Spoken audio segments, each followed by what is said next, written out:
246 different species of butterflies and moths recorded here at Coul Link, which is really quite outstanding, and they include two of the UK's smallest butterflies, that being the small blue and the northern brown argus.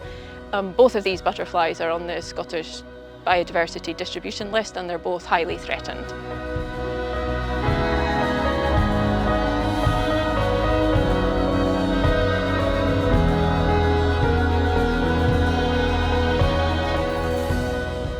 Kidney vetch, which is the food plant of the small blue butterfly, or caterpillar. The caterpillar, this is all that it will actually eat, is kidney vetch. So without kidney vetch, you're not going to have the small blue. But obviously it needs other things. So the adult butterfly needs like shelter. So it needs some grasses to be able to roost down in, get out of the wind. And they're all, everything's all interlinked.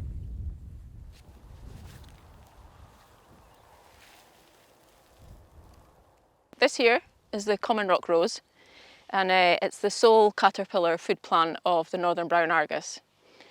The caterpillar makes life very difficult for itself by this being the only food plant that it will eat. So thankfully for us, there's common rock rose in abundance at Coul Links, so it's really good.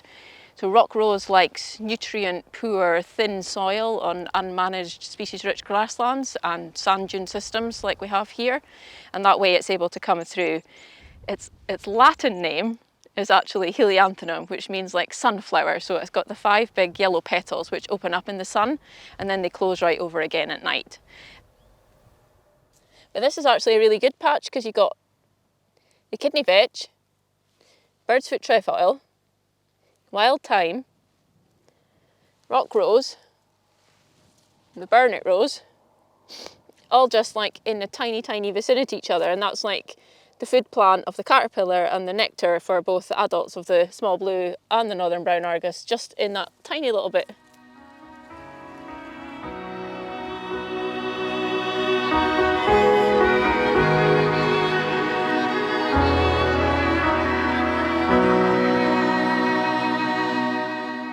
Coul is incredibly special, just this whole mosaic of like what we would call species-rich grassland. It allows so many different things to come through. You can see harebills here, red clover, thrift, bird's foot trefoil, just numerous plants that are great for so many pollinators. Some of them are food plants for different butterflies, lots of them are nectar for a huge amount of bumblebee species and solitary bees as well, which people often forget about.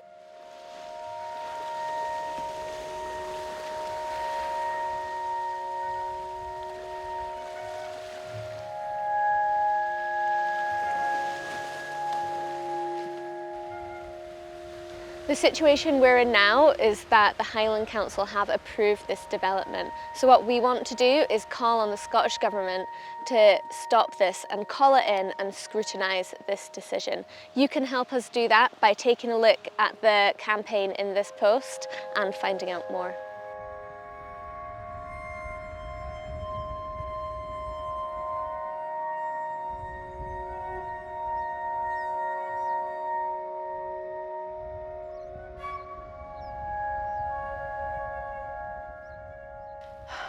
It's demoralising and a little bit sad actually that we have to go through this fight again, that the legislation that's supposed to be protecting these places, the SSSIs, etc., isn't obviously robust enough to stand up. You know, the Scottish Government made a decision, yet here we are again.